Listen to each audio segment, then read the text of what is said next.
ちょっと前に西表島で開催されていたエシカルツアーというのに参加してきましてですね、今回はその時の様子を皆さんにお見せしたいと思います。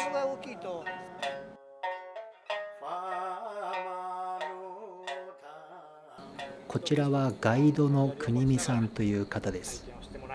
一緒に夜ご飯を食べる機会があったんですけど、非常に熱い心を持ったいい男ですので、ぜひね、西表島に行った時は国見さんにガイドを頼んでみてください。概要欄にリンク貼っておきますね。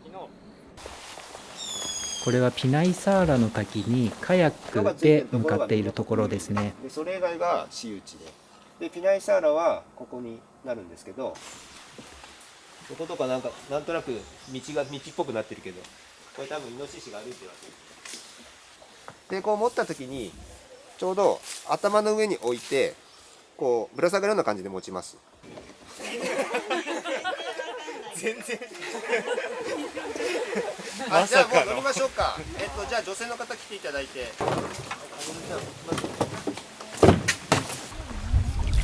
2人乗りのカヤックで滝の近くまで行きます。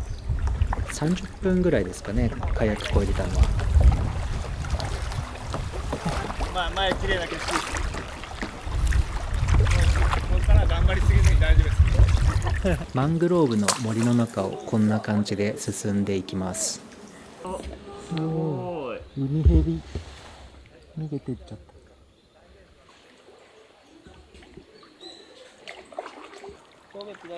じゃじゃーん。おー、滝。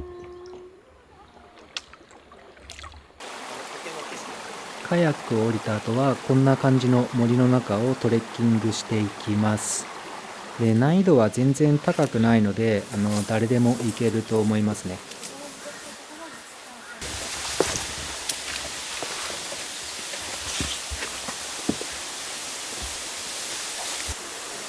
そんなこんなであっという間にピナイサーラの滝に到着しまして、で雨がねあんまり降ってなかったみたいで、水量はいつもより少ないみたいです。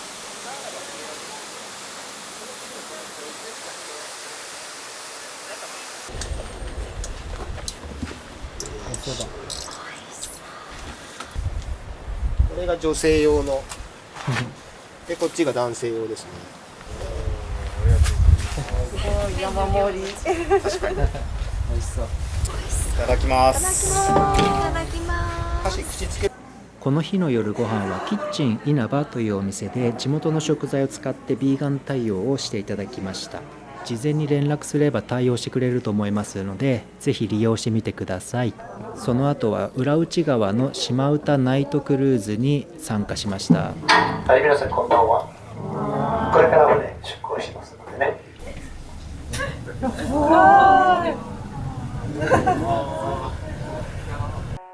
やファ会社ファから兄弟会社とからけないもつ翌日はこの話が止まらないガイド森本さんに一日西表島を案内していただきました。知識量が本当にものすごいので、西表のことを詳しく知りたいという方はね、ぜひ森本さんにガイドを頼んでみてください。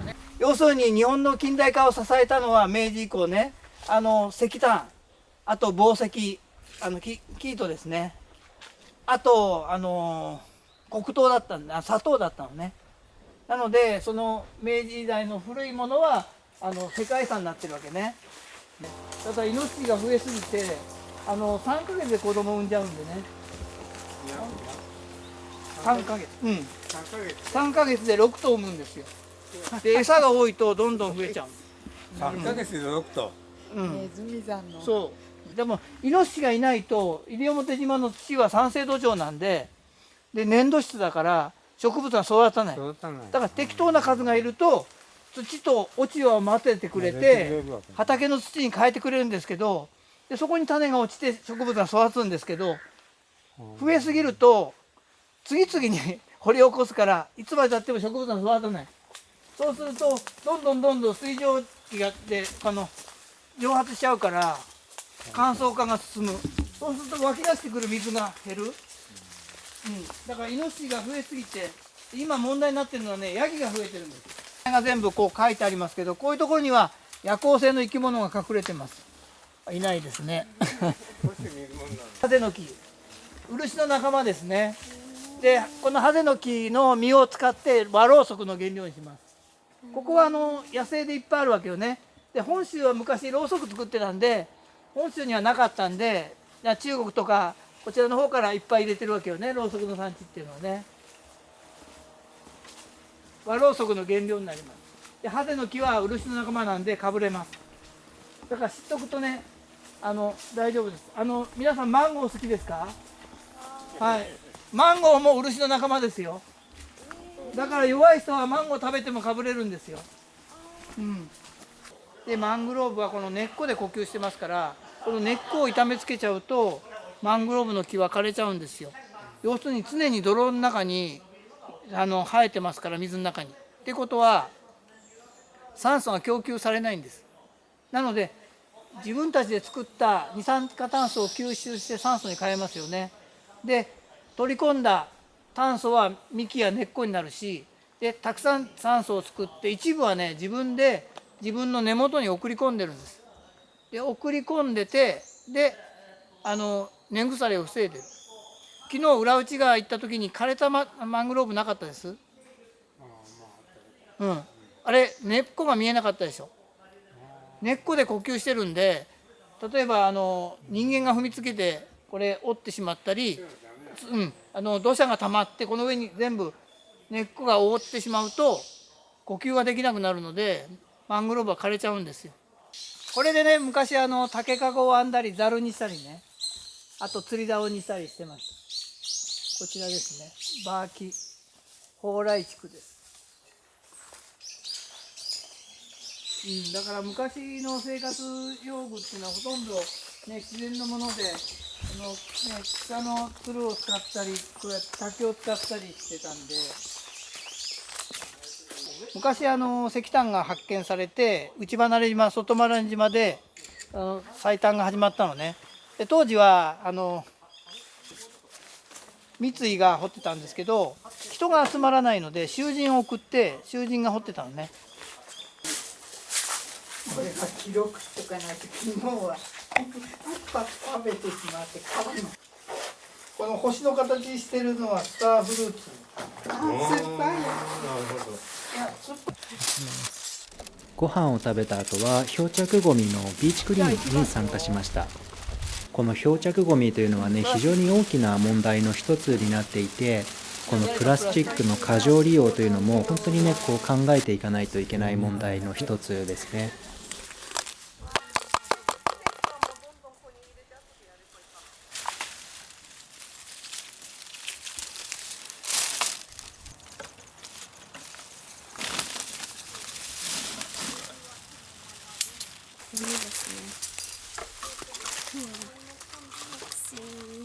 ペプシ。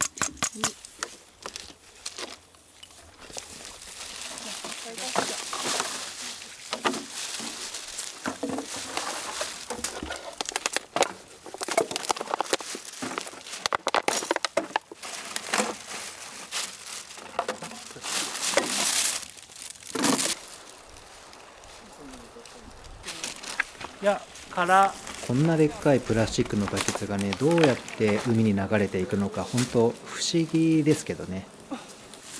こういったゴミがね、エンドレスに海に流れ着くとかね、もうそういう現実は終わりにしたいですよね。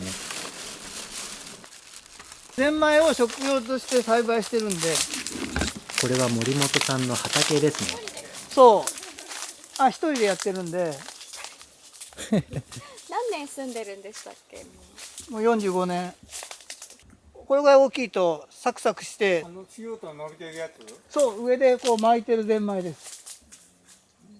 このぐらいが一番美味しい。で、ヒカゲヒゴね、この葉っぱの後ろ触ってもらうとザラザラしてます。この裏がねヤスリになってるんですよ。だから知らない人をこうやったりすると擦り傷ができるんで、はい、これはまあ小さいからまだないですけど、大きい太いやつね、太いやつはすごいだから大根おろしができるんです。これでおろせる。そうそう、本当。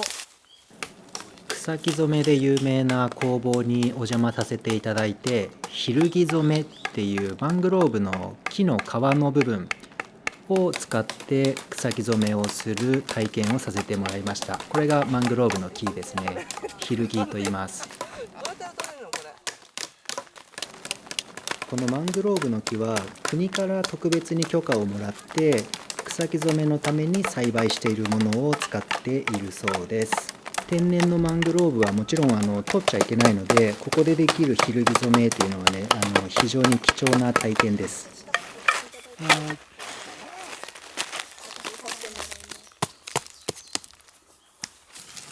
マングローブの木の皮を煮出して染色液を作っているところです。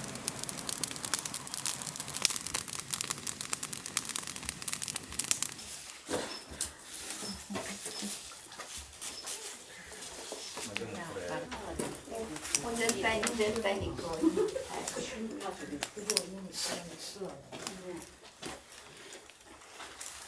中の方は白っぽくなるから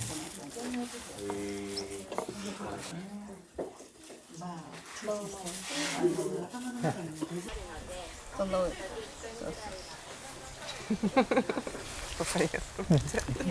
いや結局やってもらってる。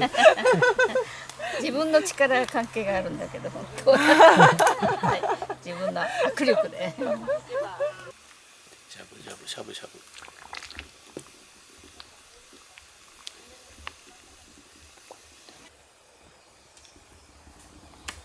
ぶ。30分ぐらいやるんですか？もうそのまま置いとって冷めるまで。もっと赤く染めたい人はもう一度、もう一度。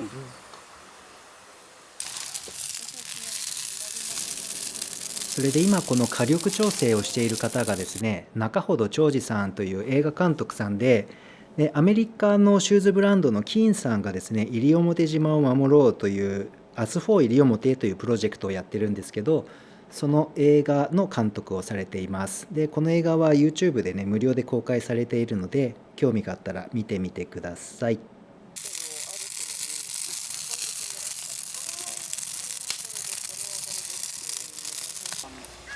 それ僕のですね。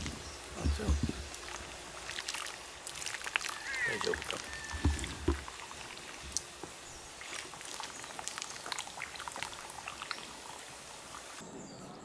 少し空気にさらして、この後焙煎という作業をしたら終わりです。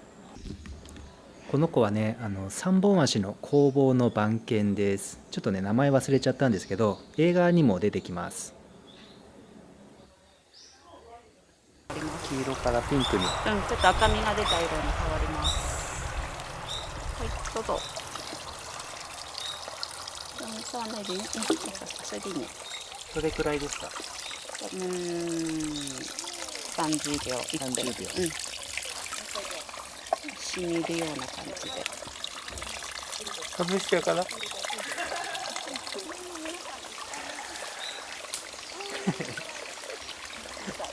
焙煎終了。こんな感じでね西表島のツアーに参加してきたんですけれども、今後個人でレンタカーを借りて西表島に行かれる方は西表ヤマネコがですね全体でもう100匹いないんじゃないかっていう話をされていたので、よくね車にひかれて死んじゃうらしいので、もしね西表島レンタカーで行かれる方は本当に制限速度を守ってですね、特に夜間に猫は出てくるので道路に引かないように注意して旅行をしてみてください。それでは本日もご視聴ありがとうございました。バイバイ。